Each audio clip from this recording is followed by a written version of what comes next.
Axim Fringe Solutions, we would like to welcome you to Maximizing Your Benefits, an educational webinar where we look at fringe benefit and compliance strategies that can increase your profits, increase your employee satisfaction, and add stability overall to your organization.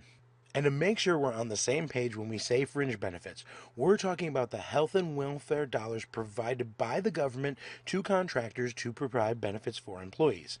And remember that the government has certain rules for how these benefits are to be provided, and that these are the benefits that employees frequently ask for in cash. But remember, that's not a rule that you have to follow. Contractors always have the choice to how they're going to distribute their fringe benefits. And because of hassles like employees always wanting cash instead of benefits, and when you provide them benefits, it comes with really complicated government compliance reporting, a lot of contractors kind of hate fringe benefits. They view it as something negative, a bad side of government contracting.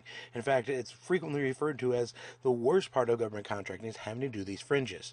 However, you need to stop and realize that this is still free money from the government to give employees benefits. And in a time where benefits are more important than ever, this is a program that should be taken advantage of.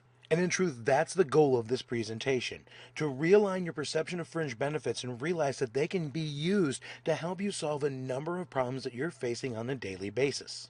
And with a handful of simple tweaks to the fringe management strategy, better profitability per contract can be achieved, employee satisfaction for benefits can be increased, and the compliance burden placed on you and your staff in regards to compliance for these fringe benefits can be eliminated, not only allowing you to save time and frustration, but overall contract dollars as well. And all of these solutions paid for by government fringe dollars. And to help you compare your own fringe benefit management strategy, we've divided the presentation into 4 parts. The first is the 3 ways that contractors typically misuse their fringes or don't get the maximum value for that government dollar. We'll follow that up by looking at the ways that people often mess up their compliance reporting. And if that can be eliminated, maybe you can eliminate some of the stress and negative perception that comes with fringe benefits. From there, we'll take a look at some of the spending advantages you may not be taking advantage of, and then how those spending advantages turn into winning more contracts from your bidding team. And in case you were wondering what qualifies us to talk about some of these things, let's take a moment to teach you just a little bit more about Axim Fringe Solutions Group. We are in the business of fringe benefit management and are a government contractor ourselves. We've improved the way that fringes could be managed, and we've been audited by the Department of Labor over 180 times as of this recording without a single violation. What we provide our clients is 100% transparency and a bottom line approach that helps them save money on the contract and improve their employees' benefit situations. With that said, let's dive right into talking about the 3 ways that contractors most frequently waste their fringe benefit dollars. The first is by using vendors or brokers who don't really understand government contracting. So whether it's a vendor who handles your fringe management and maybe your benefits, or just the broker who provides benefits, if they don't understand the difficulties and intricacies of working in the government contracting space, then you're probably leaking dollars somewhere in your fringe benefits, whether that's in the compliance management or whether that's in the benefits themselves. And of course, the other one is anytime you provide cash in lieu of fringe benefits, you're going to increase your tax burden that comes along with it. And that amount of money will kill the profitability of a contract. Which is actually pretty true of all 3 of these things. The bottom line impact of misusing your fringes in one of these ways is contract profitability. So to make sure you're using your fringes correctly, let's take a deeper look at all of them. So first, if you're using an old school traditional fringe management vendor, somebody who's been around anywhere from 20 to 40 years and is not a government contractor, most of these things are probably true. First, you may be unaware of just how much they charge of your fringe spend, because oftentimes they take 1 or 2 commissions on the sale of the benefits to you and then a compliance fee on top of it, and all for work that they don't guarantee. In addition, a lot of the workload of the actual compliance ends up falling back on the contractor, along with the liability like we just said. So if this fringe vendor makes a mistake, the liability still ends up on the actual contractor. And this is in addition to poor reporting and having to sometimes manufacture reports together. So if you're working with a traditional fringe vendor, you need to ask yourself how much you're really being charged for those services and what are you truly getting in the wake of this compliance reporting. And if you were confronted by the DOL, would you stand up to those rigid standards? And if you don't know the answer to those questions, you should probably find out because it has a big impact on your compliance and your employees' satisfaction with their benefits. And speaking of inferior benefits, that's another way that contractors often waste their fringe benefit dollars. One thing that's very true about the recent Obamacare changes in healthcare is that people care about benefits in a way that they never really have before. And one of the reasons that many contracting employees don't want benefits is because oftentimes they're not very good, and so they'd rather just have the cash. So, whether you're with an old school fringe provider like we just talked about, who insists on providing the benefits as well, or you're with a broker who may be well intentioned but doesn't understand the contracting space, you need to be sure that you have a benefit plan that your contract employees actually value. If not, then you're going to continually fight with the I want cash instead of benefits. One of the other things you need to be aware of in this benefit market is that the cost of healthcare keeps going up, as I'm sure many of you are well aware. However, fringes haven't really been rising to keep up with that, and so contractors need to get creative in ways to provide the absolute best and valuable coverage they can to their contract employees without having to break into their own dollars using that health and welfare for employees' health and welfare.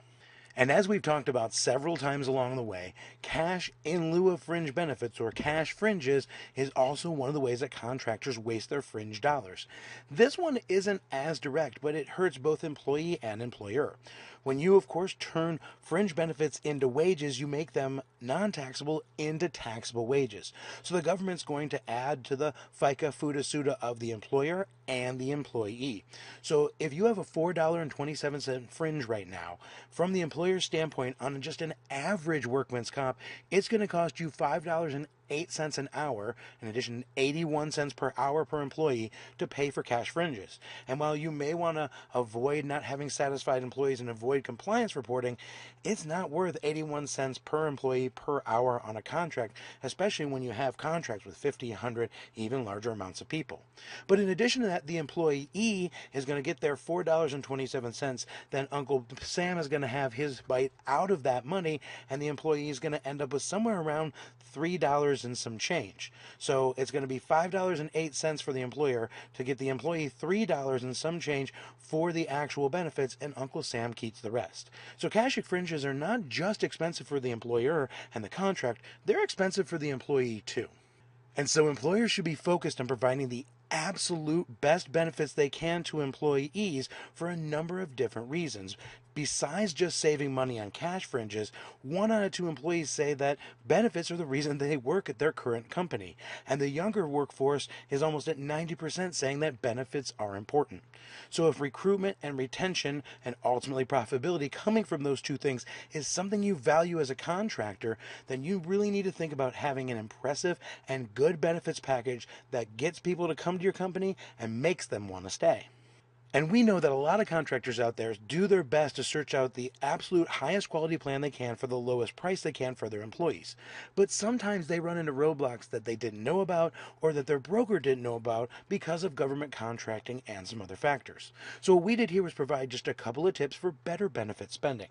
The first of which is to make sure that your company is taking advantage of some sort of teledoc or online doctor program.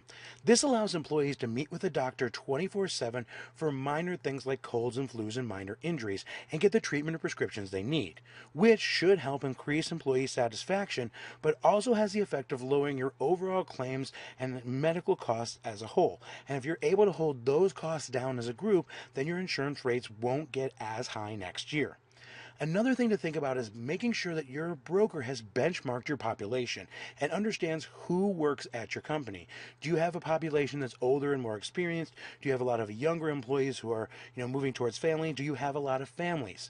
What your population is going to demand as far as coverage goes has a huge effect on how much you pay out. If you have the wrong plan for the people you have, it's a huge waste of fringe dollars. So make sure your broker took the time to understand who your employees are and what they need. Lastly, make sure that you're factoring your healthcare costs against the fringe.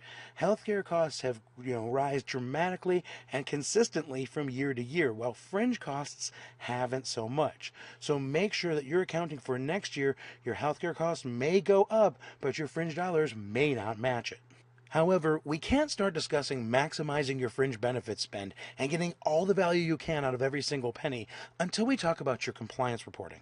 In part, that's because you really can't see fringe benefits as free money from the government until you don't have to do the compliance reporting burden anymore, and there's no point in working a competitive fringe benefit package for contract employees if you end up losing the contract anyway.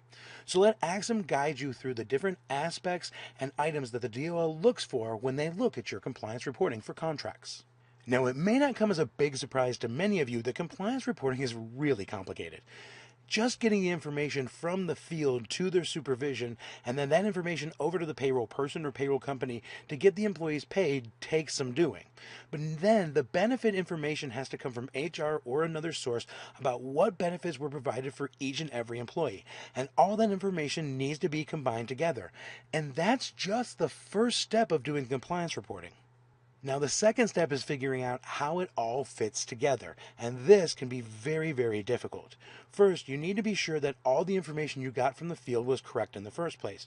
Were the employees classified in their correct roles to get them the correct pay? From there, you need to make sure that the benefits are correct and that those are the amounts that were actually paid. Now, if an employee changes location, goes from one contract site to another, the rules very easily could change on that contract in regards to their pay, to their benefits, to the type of PTO they get. Every detail could be different, and the contract itself could be, a few feet away from where the other one exists. So someone needs to understand how all of this information fits together along with the changes that happen to the contract on the regular basis. And the last super fun part, and again, someone who's done this before knows the DOL isn't super helpful or specific about how these things are to be managed. So while you need to know as the compliance person how all of this stuff fits together, you don't have a whole lot of guidelines to start with in the first place. And that can make this a very, very error-riddled process. And if the government finds out that you made a mistake in your compliance reporting, the penalties can be very severe. The DOL recognizes that the complexities of compliance reporting can mess up a contractor from time to time, and if you make a mistake and correct it, you'll be just fine. But if you make a mistake and don't correct it, even if you didn't know you were making the mistake or it was just a misinterpretation, you're still going to be liable for whatever the government decides is going to be your penalty, which could be everything from just being fined on the contract to being kicked off of the contract to being kicked out of government contracting for 3 years, which they call debarment. They even have a tool called suspension where they make you continue working on the contract and paying the overhead for it, but won't pay you for that work until you fix all of the different mistakes you made in your compliance reporting. So one thing to keep in mind is that the penalties of compliance reporting can be very severe for a contractor. And one of the easiest ways to prevent it is to take care of your employees because they're the ones who are likely to call the Department of Labor and incite an audit in the first place. Knowing that, we recommend you provide clear, transparent reporting so your employees don't feel like you're hiding anything, and benefits they actually want wouldn't hurt too much either. However, no matter what you do, you can never guarantee you're not going to do something that'll set someone off and end up having them call the DOL anyway. So we take over a number of different contractors' compliance, and here's the top 3 things we usually find that catch up most contractors. The first one is not understanding the contract from the very start. As we talked about a little earlier, contracts can vary by agency, by officer, by type, by location, and any number of other factors. So the best strategy we can tell you is to treat every contract like its own idea and make sure you understand its differences. In addition to that, most contractors are aware or semi-aware that the fringe rate changes somewhere around July, August every year. The DOL announces what the next year's fringe rate will be, and it can be updated, but often that's the only change. But when to enact that rate and how to do so varies again by contract, by officer, and any number of other factors. So they're not sure how to enact that and when. And then a new regulation like sick pay comes along where now they're not sure how to enact that either. Another thing that's key to understanding overall compliance is adjustments. Corrections are made all the time when people change hours, when something was marked overtime, when their hours are relabeled. So staying on top of the changes that come after the compliance is quote-unquote done is a huge part of keeping compliance. We recommend that you have an audit structure where you check back on compliance randomly from time to time. And to dive a little deeper into these ideas, knowing the contract from the start comes from examining it individually, not just assuming it's like the contract before.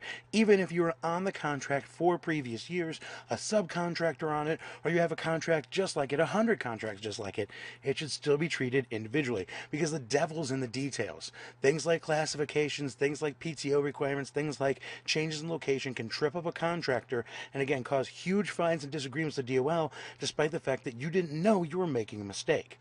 And one of the best recommendations we can make for any contractor is to get in close with your agency and organization that you contract with.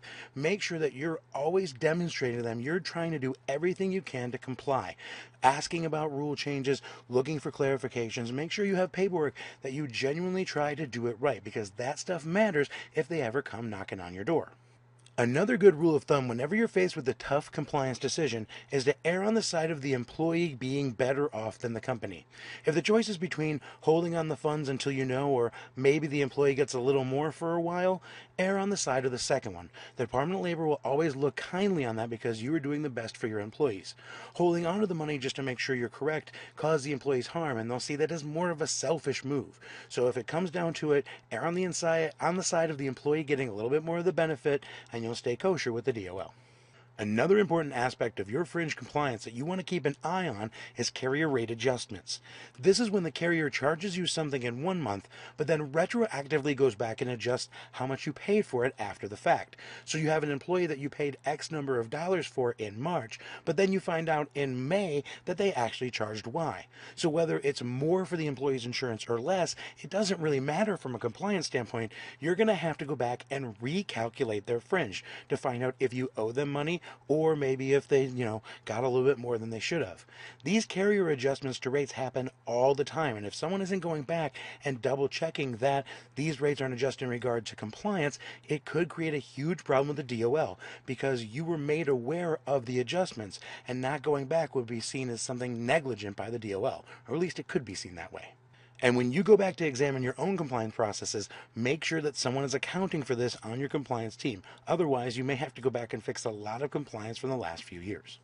The last and best piece of advice we can offer you as a government contractor is to remember this one true fact about government contracting. Sooner or later, the regulations, whatever they are going to change. Because of the place of the DOL and because of any number of other factors, laws, rules, and regulations change all the time at the DOL. We already told you that on the mid-year, fringe rates change, and that when they go effect depends on the contract and the contracting officer and any number of any other factors. Or that new regulations will be put in time, and those new regulations are going to have new ways of reporting, and those new forms of reporting may need revision over time.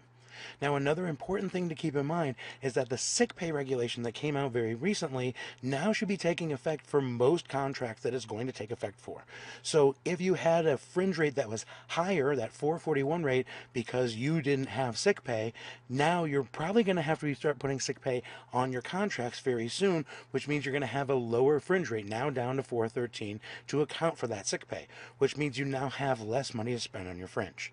If you have any questions about these changes or something that's coming up, never hesitate to contact Axim. We're, as a government contractor, here to help our fellow contractors understand the very complicated world of compliance reporting.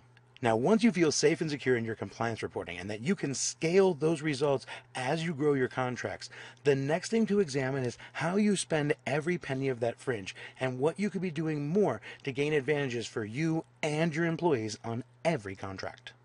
And that's without a doubt the name of the game in modern government contracting. From what I just talked to you about a second ago, where fringe rates are about to go down for a number of contractors, over to the idea that most GovCons are now operating on a profit margin of 1 to 5%, which is a very thin tightrope to walk between making a profit and working for free. During that same period of time, benefits costs continue to rise for contractors, while fringe rates are not or even going backwards for them. So contractors need to study how they can do more with their fringe spend despite not getting any more to work with. And remember that most contractors have a very negative opinion of fringe benefits because of the ugly reporting that comes with them. But what most of them are painfully unaware of is that they could be using those fringe benefits to take care of the compliance reporting that they don't like. That's actually true. There is a loophole in which the government allows a contractor to provide fringe benefit management services and compliance reporting as an actual fringe benefit to the employee. And it not only can impact the way the employees see their benefits, it can impact the bottom line of the contractor as well. By using fringe benefits as a part of the compliance stand, you can have a massive impact on your organization. You can remove the headaches, the burden, the adjustments, and the constant changes that come from the government in regards to compliance reporting and push the burden and liability and cost off to another organization, all out of the fixed cost of the money you had to spend anyway. And the right firm can even provide reporting to your employees to help them see that they're getting the benefits that they're entitled to as a worker on the contract. So think about subcontracting your compliance reporting as a part of your fringe spend as a way to improve your benefits for your employees, as well as limiting the amount of liability and struggle that comes with your compliance reporting. Now, once you've evaluated your compliance reporting as a part of your fringe spend, a few other things you may want to take a look at. If you are working with a vendor who provides your compliance reporting and or benefits for you, examine how much they charge you in commissions and compliance fees. If you don't know the answer to that question, you should probably ask them.